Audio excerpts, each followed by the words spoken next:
Welcome to the New Process Podcast. Learn all the tools, methods, and best practices combined with people, emotions, and a human-centric mindset to rethink your process and push it to the next level. And here is your host, Mirko Kloppenberg. Yeah, welcome to episode 47 of the New Process Podcast. Today, after a very long time, we'll have another tool episode to find a human-centric BPM tool. This time, we'll deep dive into ShiftX. Therefore, I'm talking to Aigil Zagafos. Aigil is CTO of ShiftX. He co-founded the company together with Nikolai Strandskogen and Kjetil Hjortveit in 2018 in Oslo. ShiftX is a fast-growing tech company in Norway, and ShiftX is also the name of the BPM tool they are developing. They say it is a user-friendly, no-code drag-and-drop process visualization tool with connected data, which enables everyone in an organization to quickly map and understand processes, routines, and customer journeys. But you'll learn more about Aigil, ShiftX, and their story in the interview. So, in detail, we are talking about the underlying philosophy of ShiftX, how it looks like, how to map processes, and how to retrieve these processes in ShiftX. We'll also talk about how ShiftX helps to inspire people for processes and how it supports to trust people. You'll learn what is on the roadmap for the future, what it costs, and how you can try it. And Aigil also has a special offer for the New Process community. So I find ShiftX super interesting, and you just have to learn more about this cool tool. So enjoy the interview with Aigil Zagafos. And now, let's start to rethink processes. Yeah, welcome to the New Process Podcast, Aigil. It's great to have you here to learn more about ShiftX. So I'm really looking forward to our conversation. Welcome, Aigil. Thank you, Mirko. It's great to be a part of this podcast. And after I met you a while ago, and after actually I said yes to do this podcast, I've listened to a lot of the other tool podcasts. So it's been a great learning opportunity for me as well. So thank you for doing this. Yeah, sure. It's the first tool interview after a long time. So we had to wrap up last summer, and now we're looking into more tools. There are other interviews coming up. So that's super interesting here. But as always, let's start with a check-in. So what do you prefer in an aircraft, aisle or window seat? I do prefer aisle.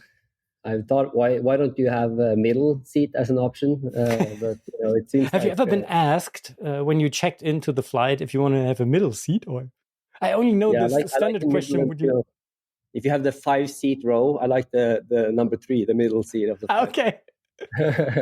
So I do like the aisle seat. I like the idea of the window seat, but I always choose the aisle for some reason. But it's good to know that not everyone likes the aisle seat, so that a lot of people get their wish. Yeah, exactly. It often depends. So what kind of flight it is, and what you want to do on the flight, and so on. Yeah, that's super interesting. What is your favorite airport? It's a good question as well. I'm from Oslo, Norway, so I like the airport in Oslo. It's always efficient, and time from getting off the train to the plane is usually very short. So that's good. But I think my favorite airport might be Kona, Hawaii. Okay. It's a small airport. It's outside, and I've been there a couple times a long time ago. But it's a beautiful destination, and just a small, simple airport with being in the outdoors, seeing the volcanic landscape, and it's a nice spot, and good memories from going on vacation. Yeah. Okay. I've never been there, but we plan to go there for our honeymoon, but then we decided to go somewhere else. Maybe. I can't tell. Just 200 kilometers away from Hamburg at a small, nice hotel where we have been several times already in the past. So you had the choice between flying to Hawaii or taking a road trip in Germany. In Germany, exactly. I don't know. Road trip. Yeah. We always said, we can do it later. But we'll see. Maybe in a few years. Maybe together with the kids. So could be nice. Yeah, that should be nice. Yeah, right. So final check-in question. What was the best process you have ever experienced?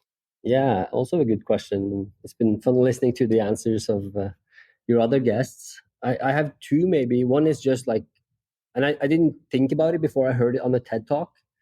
But when you go to the airport in Oslo, there's something called the Airport Express train. Okay. And there was a guy who compared the process of getting to the airport in Oslo and getting to the airport in Gothenburg in Sweden, or Stockholm, I think it was. Okay. And the way it works in Oslo is you just swipe your credit card and you enter.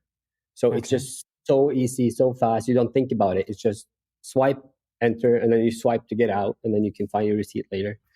And then I remember this talk, TED Talk, he had the picture of the two different ways to buy tickets. And in the one in Stockholm, there was like a huge vending machine with like 100 buttons and all these options. And you had to make a lot of choices to be able to get your ticket. Like, I just want to get to the airport. Why is it so hard? And then the one in Oslo would just swipe your credit card, get on the train, and that's it. So I like that efficiency and, a simple, efficient process. But then I also thought about something I picked up, during COVID, a lot of people at least in my circles, they started baking with sourdough. Mm-hmm. And it took me a while to catch on, because people, they were talking about all the steps, and it just felt so hard and so tedious. And then I started looking into it myself, and I met someone who had a very simple process for making sourdough.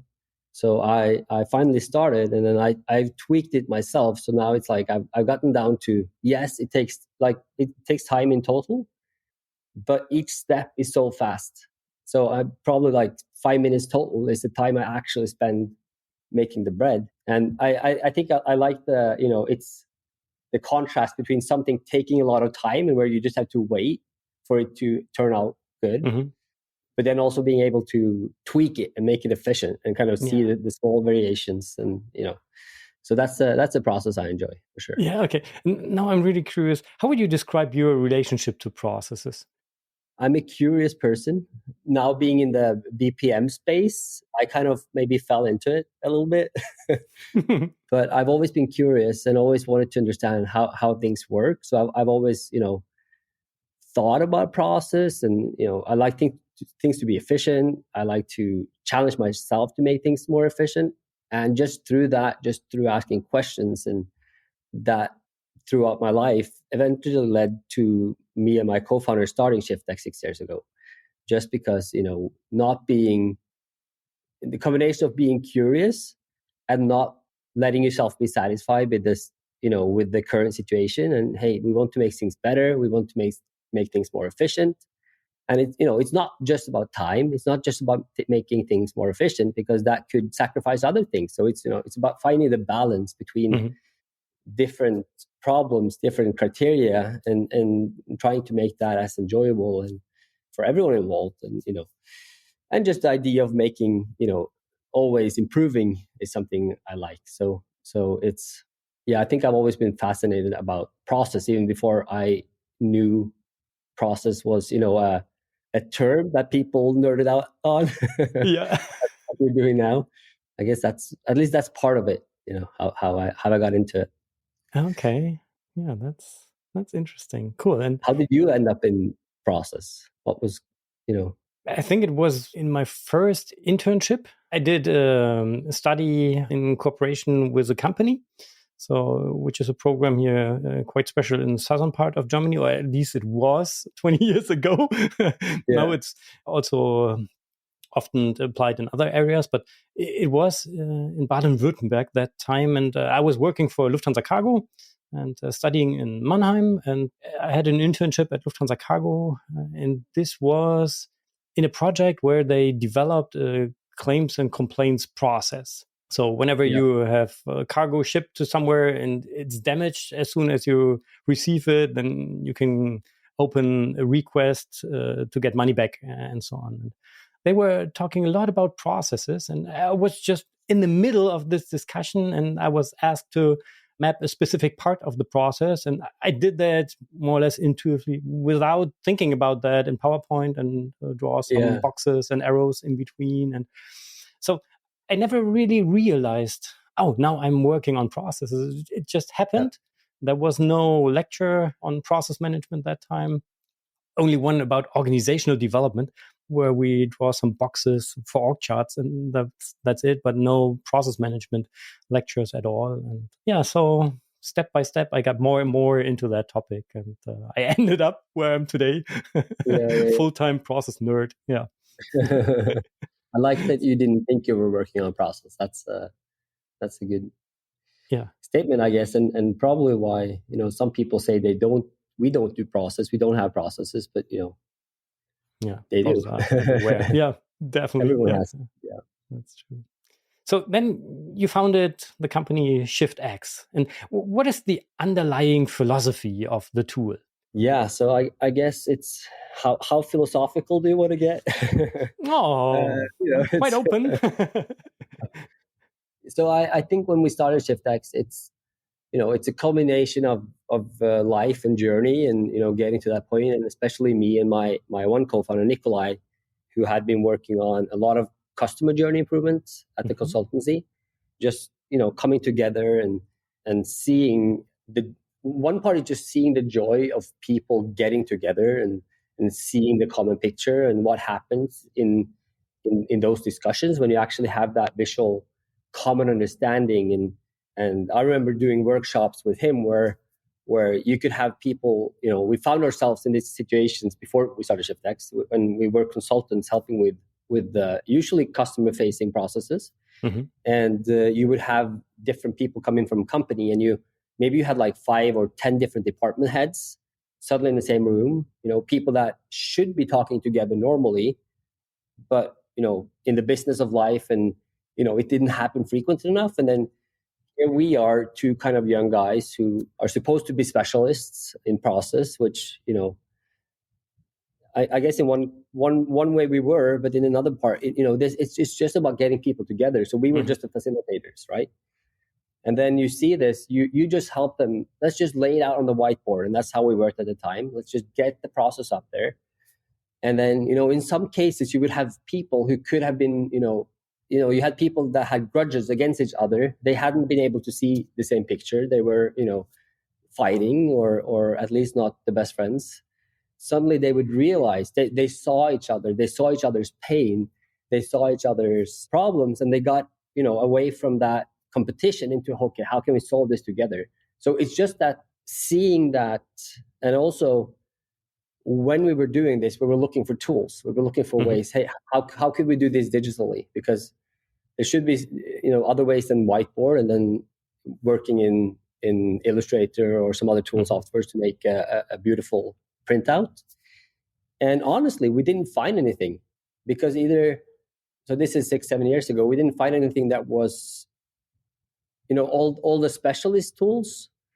They were either too expensive, or you couldn't even sign up because you had to go through sales, which if you're just a single person trying to find a tool, you don't do that process. So you ended up using PowerPoint or Illustrator, or maybe today people use Miro or Figma. So finding ourselves in this situation, and also seeing that kind of magical experience when people just start talking, because that's what I feel it's about often. Like, hey, just get the people talking, and how can we help make that happen? And how can we maybe make it happen continually and not just when the consultants are there? That's kind of what birthed the idea of ShiftX, where could we make this into a digital experience, or could we make this facilitation happen at the different, like at the more regular frequency, continuously? So that's kind of what started it. And for us, I think our team is very, we're used to working more on like consumer facing products. So I think as a team, we're very user oriented, and making something that's beautiful and simple and easy was at the top of our list when we started ShiftX. So that's making something that's friendly and that's easy and that's simple. And that's maybe the question we want to try to answer it is, okay, what if you could get everyone in the company excited about process, even as you said, even without thinking about process? It's just like get more people involved. And I think in our finding, I would argue that probably the best selling or the most used process tools, it's not us, it's not the other people you interviewed, it's the whiteboard, it's Miro, it's PowerPoint. Yeah. And when you use that for a while and you want to get a little bit more serious about long-term process work, the alternatives, I believe, are still way behind in terms of the user experience. And one thing could just be, hey, I want to try it. And then you go to the website of the tool and, oh, I have to talk to someone, which is, in my mind, that's bad UX, because I just want to try it. And why do you have to make this wall between us and not let me just try it? So that was that's some of the the foundational, the reasons why we exist and why we started the company and why we still exist. I can feel it, and I really love your approach. So how does the tool look like? I know it's a challenge to just talk about that. Maybe we can also publish a video afterwards when we are releasing the podcast where our listeners can have a look at, or you can go to your website and so on. But if you try to put that into words, how does the tool look like? Yeah, I guess the people listening can probably just go to our website while listening, and they can see it as we go along. Because I'm just driving to work or okay, so to all of you driving out there, I'll try to explain. I have a side note though, Mirka, because when we first talked, I found you on LinkedIn and I reached out and we had a conversation. Mm-hmm. And then I let Nikolai, my co-founder, know about you and that we had discussed doing a podcast. And then he went to your website, the New Process Lab, and he found that document you created a couple of years ago, the request for tools or something. Yeah, exactly. Yeah. So he read that and he came back to me and he's like, Eigil, he's describing ShiftX. And then I read it and like, yeah, I think we checked some of the boxes, So I agree with you to a certain extent. But then I started listening to all your other episodes, and then all our competitors or all the other BPM tools who, at the time at least when we started ShiftX, we felt that they didn't check the boxes. Yeah. We felt they were not user-friendly enough and, easy enough and approachable enough. All of them also thought they checked all the boxes. So exactly. Yeah. It's interesting. And maybe it's even, the reason why you should work on process is because, or why you should visualize things is because the picture you get in your mind when you read something, might be very, very different for someone else, even though you think you see the same picture, right? Absolutely. So it's, so let's see if we actually do check some of the boxes. So that was a long side conversation, I guess. But so again, with ShiftX, I want to say also that there's a few things that we set out to do when we started ShiftX, and one was that, hey, we want a tool that doesn't get in your way when you do workshops. So if you're in a room with like 2 or 10 or 20 people, you shouldn't reach for the whiteboard because the tool is too hard to use. So that was one kind of design goal number one. We want the tool to work live, and it should be better than the whiteboard. So that's part of it. And then on that journey, we also looked at all the different notations that exist for process, and it got apparent to us pretty quickly that we couldn't use, BPMN or UPN or others. And I know I listened to some of the other episodes and people said, you're crazy. As one guy said, you're crazy if you make your own notation, but that's essentially what we set out to do. So we made our own notation where the goal again was to make it as simple, as friendly, and as efficient as possible to map out a process. So in ShiftX, the tool looks like maybe any other modern SaaS tool. You get in there, you can just click create process, or we call it flow right now. It might change back to process tomorrow, but right now it change between flow and process.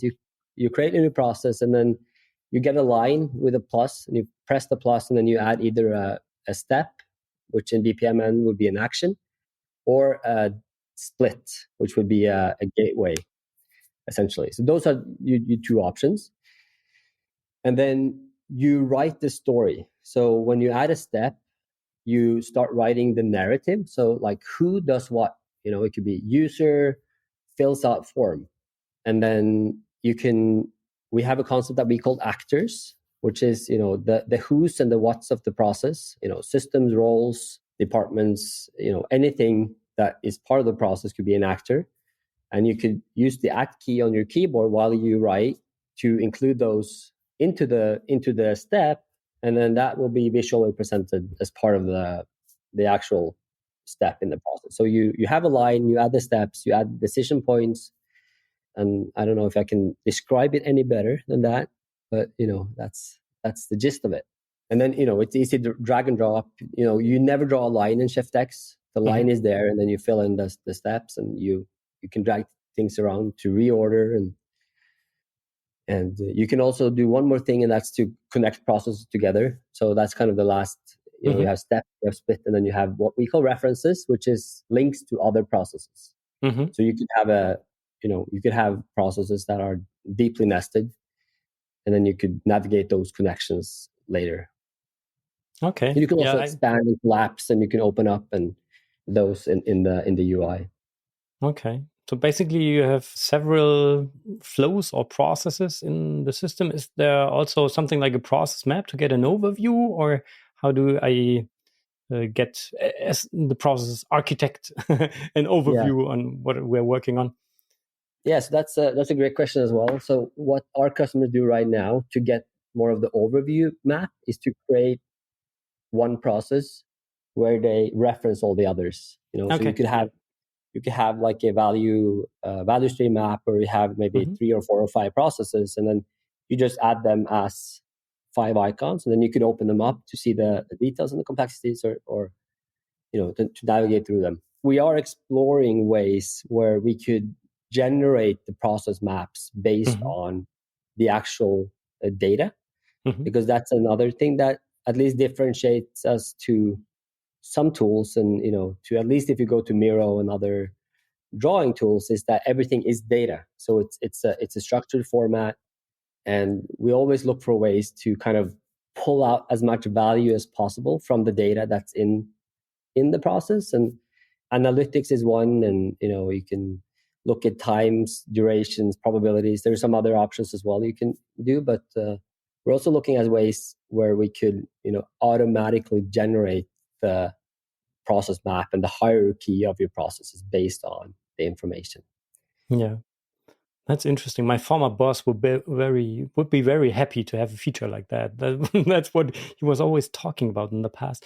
Oh, I want to have a process cockpit where all the processes appear and I can navigate through them based on the mappings or on the relationships of the process models on the detailed level. So our first onboarding we had, I think we were like 9 months into building the company, and we had a very rough first version of the product. We had sold like 5 pilot packages, and our first onboarding, I was talking to this lady at the company we were at, and she was very forward thinking, and she knew about the trends, and we started talking about everything in ShiftX is data, and they're connected, and you can connect process, and then we started like, oh, maybe we could put on the VR goggles, and then we could walk through them, and I'm like, yeah, why not? Yeah, that's not we don't do that yet, but it's definitely possible to find different ways to view them and navigate around. So yeah, that's cool. I think you already pretty good described how you map processes. As an employee, if I want to look up a specific process to find out how to do this and that, how do I do that? Yeah. So in essence, we don't have very different views. So it's it's one tool for everyone. But what most customers do is that they embed. So like if you have one process, or you have a couple of processes that you want a lot of people to have access to, then you would normally either link to them from other tools, or embed them in like Microsoft Teams or Atlassian Confluence or SharePoint, etc. So that would probably be the most common way to gain access.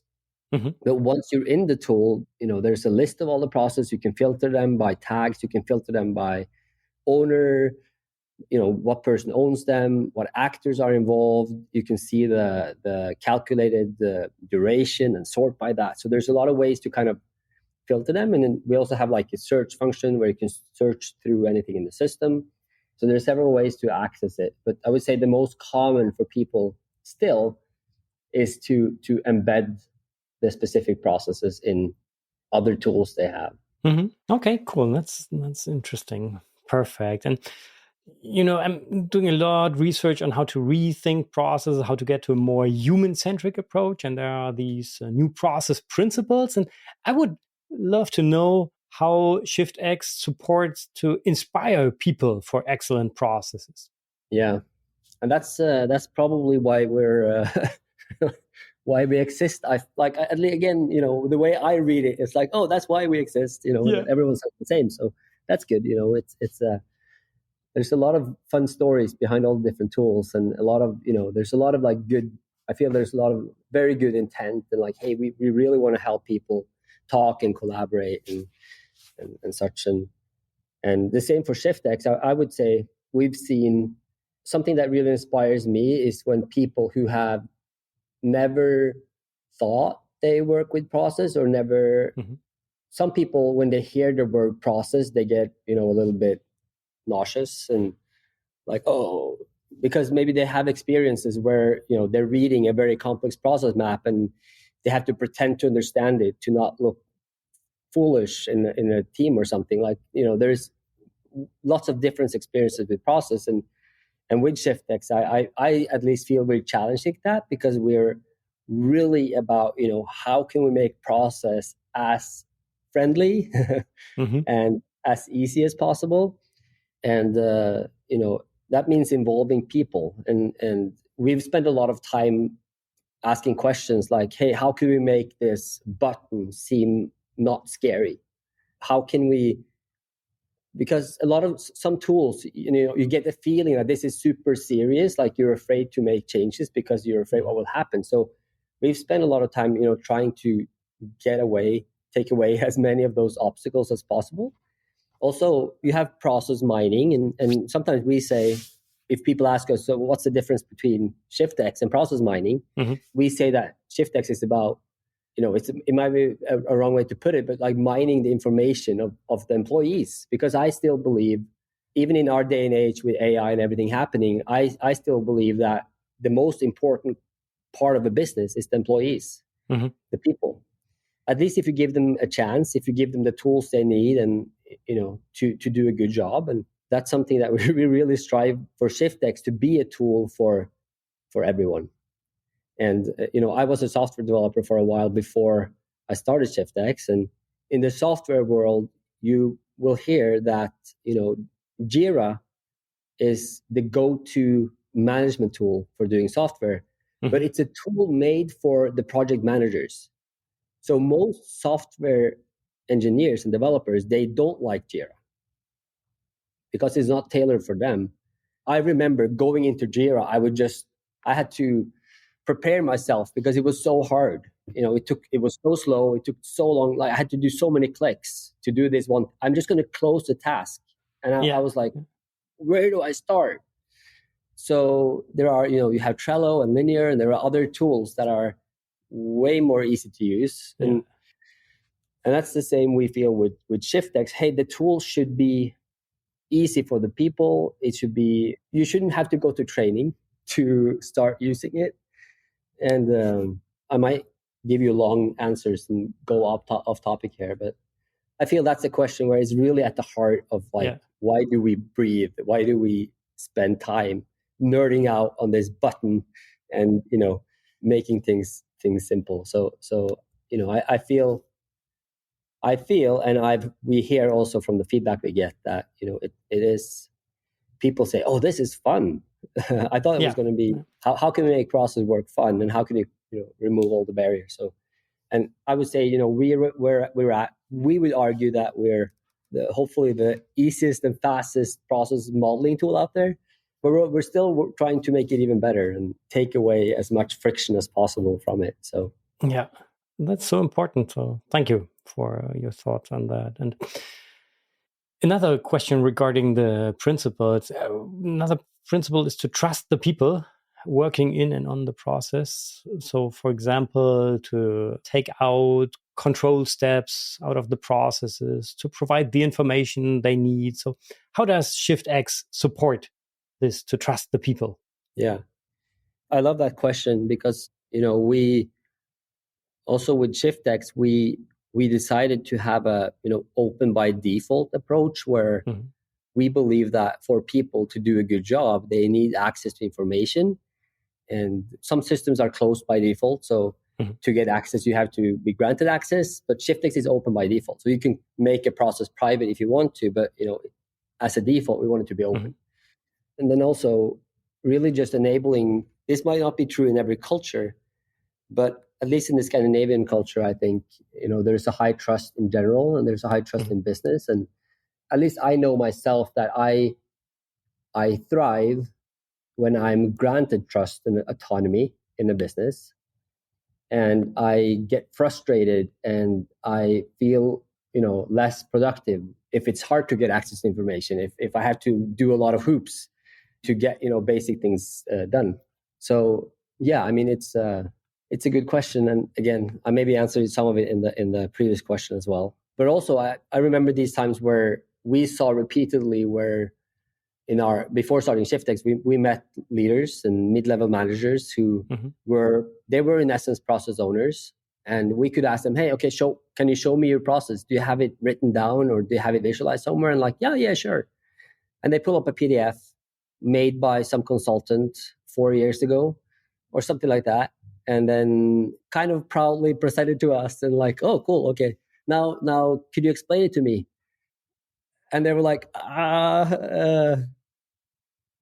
well, I don't really understand it. So I think that's an interesting problem, and where again, we felt when building ShiftX that, some of the consultants are good and great, but ownership of like core process of the business should not be outsourced to consultants. It should be in-house. And, it probably is in-house, but then what's the point of having, a 4-year-old representation of that process that you can't even understand? So, hey, how could we give this power back to you? And how could you yourself maybe be able to map the process and not have to rely on some external or internal resource who is a specialist? And that's also, we felt or we saw that a lot of times these BPM tools are gatekept by a few privileged individuals who live in some corner, somewhere in the silo in the organization. I'm like, why in the world? And if you read about enterprise architecture and business process management, the idea behind is great. Like, hey, it's about creating this common understanding. It's about getting people involved. But then again, you see that it's not really the case with a lot of the tools and or culture. And that sometimes go hand in hand. But I feel it's, you should be able to, and the tools should facilitate for building that trust and letting people play, letting people explore, and not be afraid, and that you don't have to have these gatekeepers. So I don't know if I answered the questions precisely, definitely. but we can dive deeper in them for sure. Yeah, sure. I don't think that there is a precise answer or right or wrong answer. It was just interesting to see your thoughts on, or to listen to your thoughts on that. And it made me think about some aspects, like having a dedicated process modeler.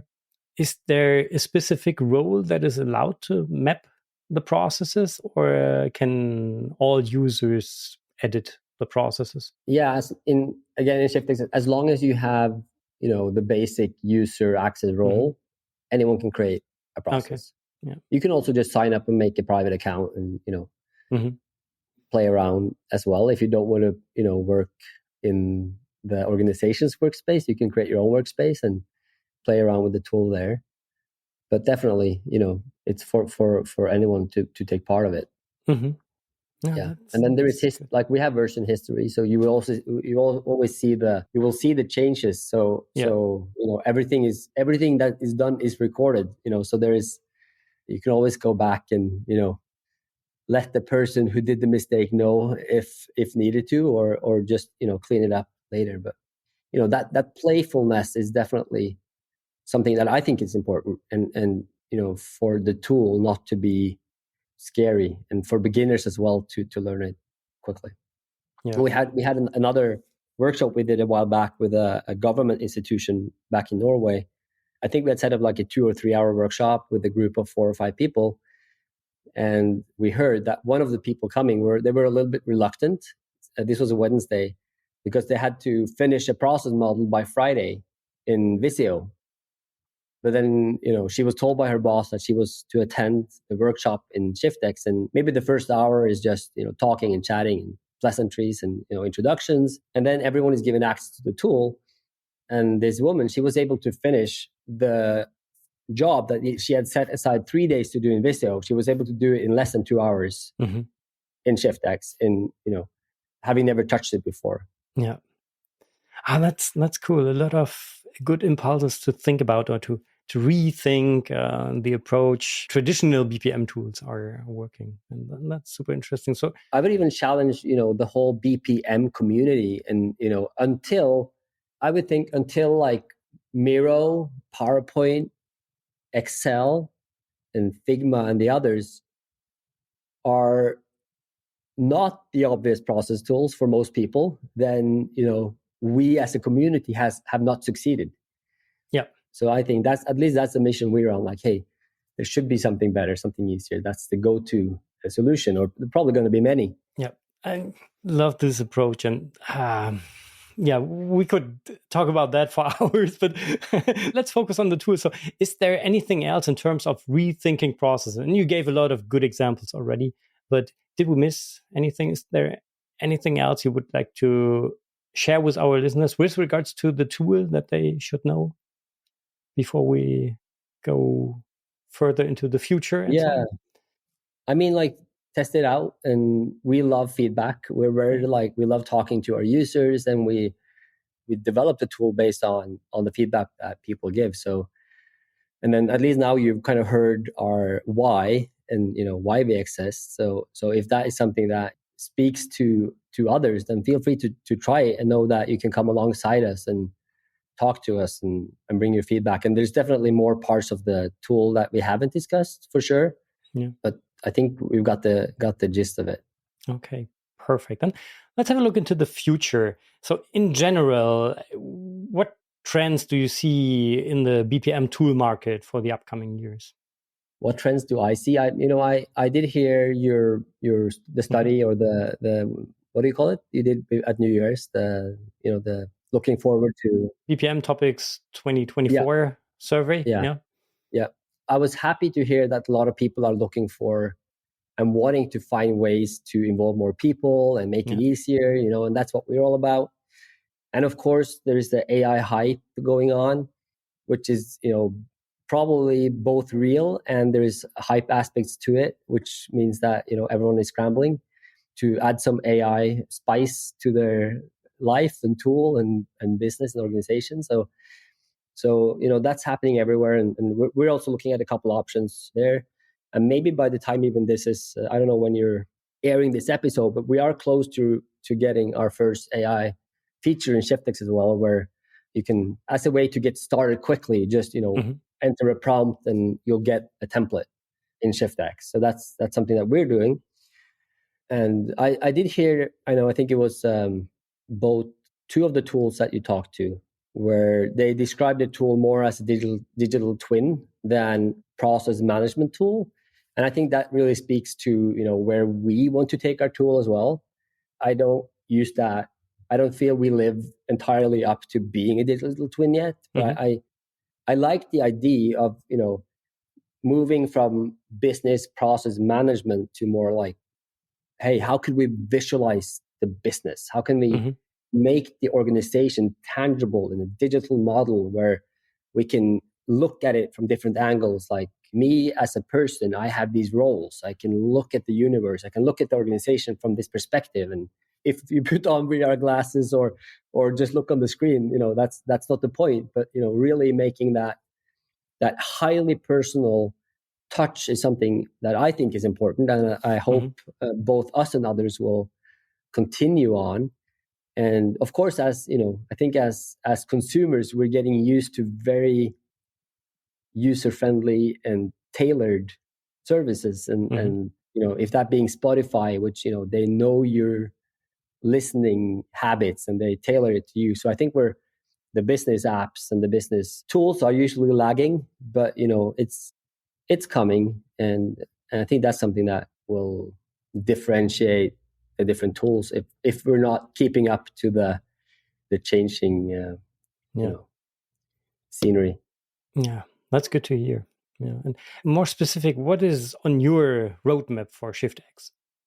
Yeah, so we've never had a fixed ordered roadmap, but I call it like our bag of ideas or something, where we have a lot of thoughts, and we're still a small team building ShiftX, so we usually only work on one or two things at a time. So we pick those together with our users and customers. We try to see what's the next thing to do.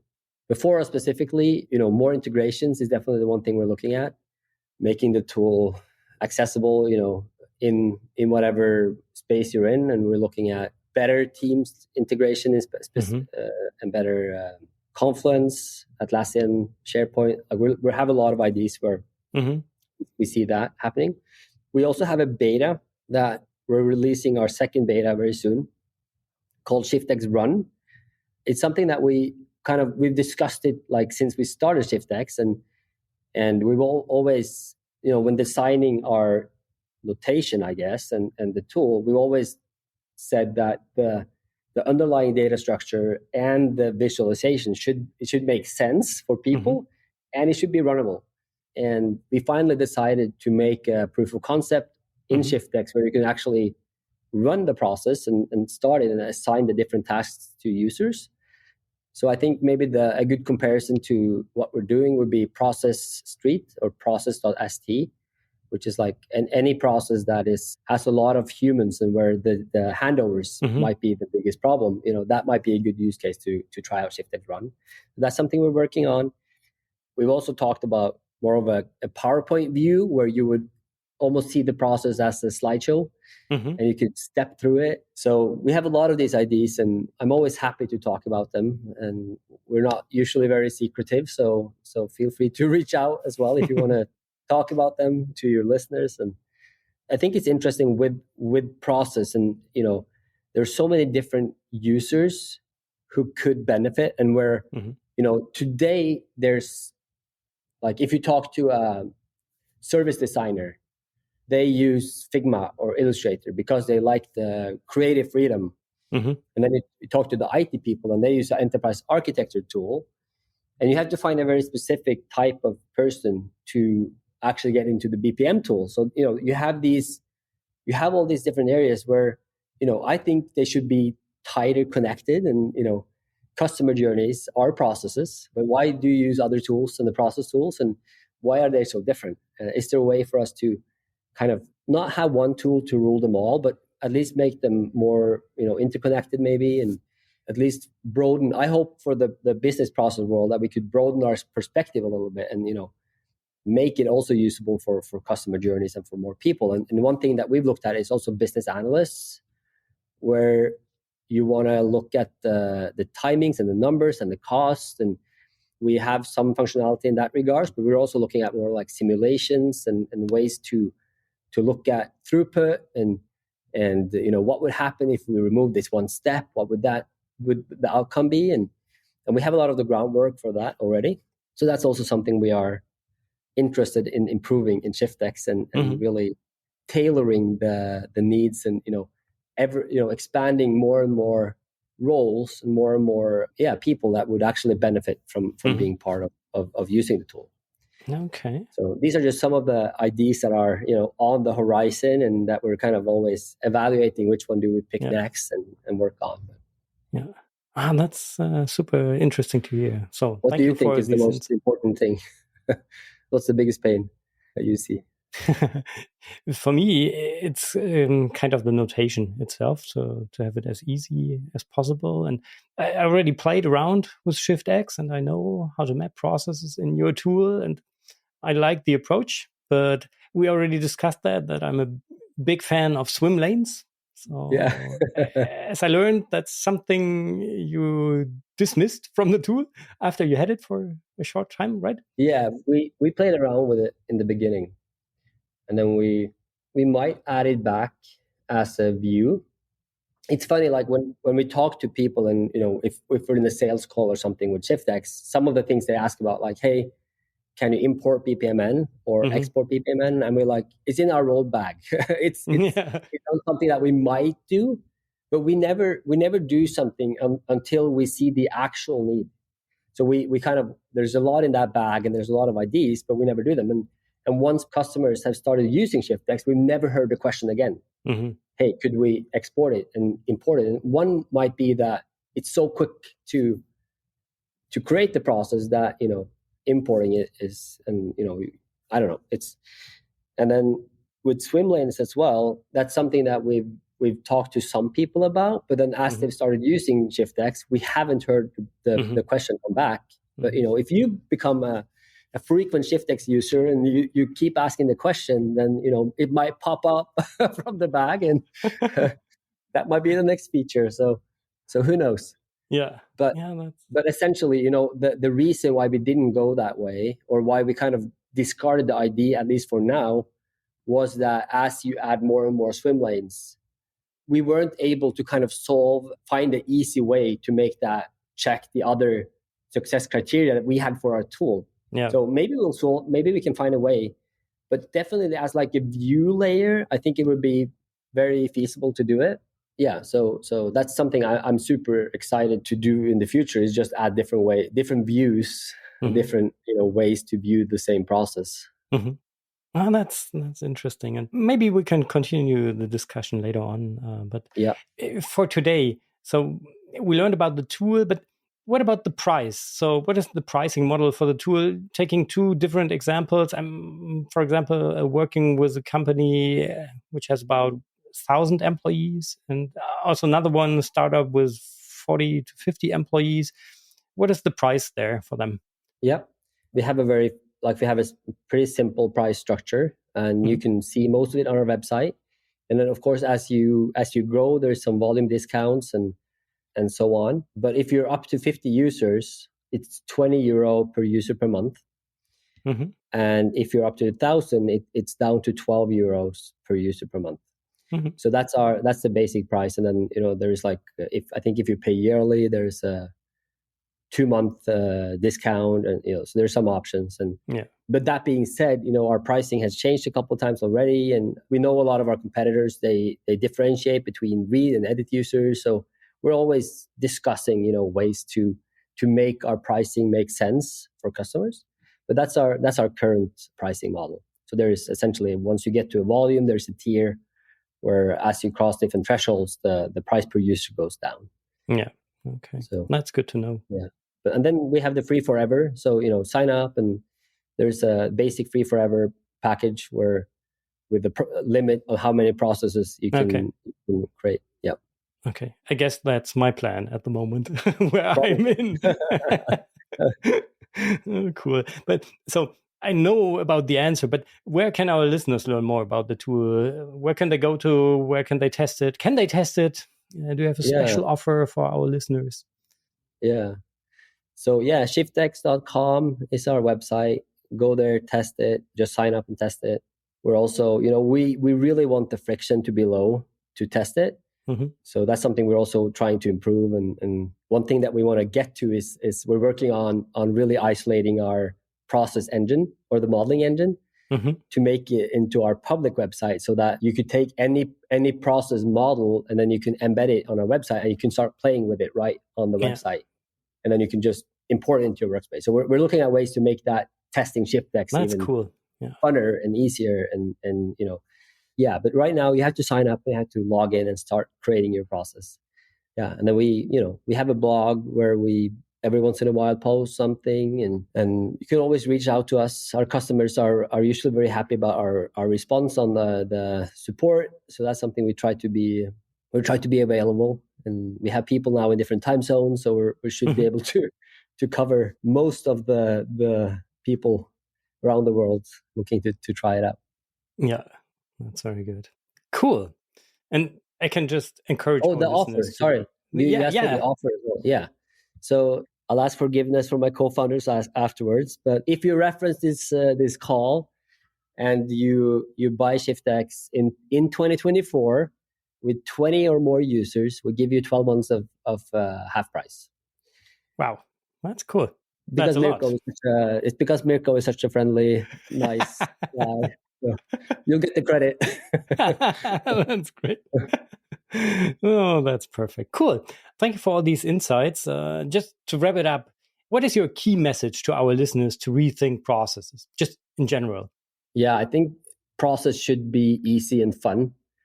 And it should be something that you strive to involve more and more people in. And just start where you are. Start with, that's usually what we say. Hey, what's the process that is giving you the most pain right now? Okay, let's map it out. And I would say, like, if you get 5 people in the room and have a consultant come and help you if needed, like there is, like, I've seen 100% success rate once you get to that point. Like, get the people in there, start talking, start visualizing it, because the picture people have in their minds are 100% sure different, until you're able to kind of get people to the common understanding of it. And that's when you can start really improving. And that's when you get people into the mode of actually changing it and fixing it. And you get people into from, being reluctant to, oh yeah, we can do this, we can fix it. It's clear now, it's easy, So yeah, I would say, hey, make it fun, make it involve people, and yeah, just start where you are. That would be my key message. Yeah, perfect. I think these are already the perfect closing words. But my final question, as always, is how would you describe your flight experience of this episode with just 3 words? Fun, friendly, and nerdy. And my question is, what's your role on this flight? Are you the captain? Are you are you just a friendly neighbor sitting in my, if I'm in the aisle seat, are you in the window seat? Are you across the aisle? I think I was sitting at the window seat. Yeah. You were at the window looking seat. out Okay. of the window and dreaming of how ShiftX really looks like. And, so you were sitting in the window, enjoying the view, and then you had this nerdy conversation guy next to you, bugging you about processes. Yeah. Okay. Now we reached our final destination. Maybe it's Hawaii. I'm not sure. Maybe it's Hawaii. That'd be nice. Yeah. Well, but thank you, Mirko. It's been fun getting to know you a little bit better, and I'm very happy that you did this and that you created this space and community. Yeah, thank you so much for being my guest and providing all these insights. It's super interesting, and as you know, I'm not a big fan of BPMN 2.0. That's why I really love your approach, and I'm still looking for a tool that really fulfills all my requirements there, and that's why it's cool to learn more about ShiftX. And I definitely recommend to our listeners to have a look at your tool, try it out, play around with it, as I did, and it's super easy. So thank you so much. I'm looking forward to wherever this journey will lead us on the next flight. So Egil, thank you so much for being my guest today. Have a great day. Bye-bye. Bye-bye. Let's recap today's new process inspiration. Wow, that was inspiring. I already signed up for ShiftX, and it is really simple to get started. It is not necessary to have a training. Everything is explained on the fly. So the conversation with Egil gave me a lot of food for thought. Do we really need a trained process modeler if a tool is so easy to use? I'd be curious to learn more about what you think about this. So to share your thoughts, just send me an email to mirko@newprocesslab.com. To experience how this could look like, you just have to test ShiftX. To do so, just go to shiftx.com and give it a try. Yeah, in the next episode, we'll learn how to inspire different generations for processes. Therefore, I'll be talking to Liana Holzbecher, who will also be facilitator in a deep dive session at the New Process Conference in April. That's going to be super interesting too. So if you haven't got your ticket yet, make sure to get them on newprocesslab.com/conference. But for now, thank you very much for listening. Have a great day. Bye-bye und auf Wiedersehen. You've been listening to the New Process Podcast. Make sure to subscribe so you don't miss the next episode for more tools, methods, and best practices to rethink your process and push it to the next level. Thank you for listening. Before you leave, we are slowly approaching the second birthday of the New Process Podcast, and I'd like to ask you for your feedback. So, what do you like about the podcast? What would you like to see changed? I'm really interested in learning more from you and making the New Process Podcast even better for you. To give me feedback, just go to newprocesslab.com/feedback. It'll only take a few minutes to answer 4 simple questions, but it would mean a lot to me. So thank you very much for supporting me. Just go to newprocesslab.com/feedback. Thank you very much. Bye-bye. And one more thing. We are now entering the final phase of preparation for the New Process Conference, which takes place in April. Probably the BPM highlight of the year, where you can rethink processes with many other BPM enthusiasts. So if you want to be at the forefront of BPM to inspire people for processes, then get your ticket now. But be quick, places are limited. With the voucher code podcast, you'll receive a discount of €249 on your ticket until March 8th. So quickly go to newprocesslab.com/conference. See you in Seeheim. Bye-bye.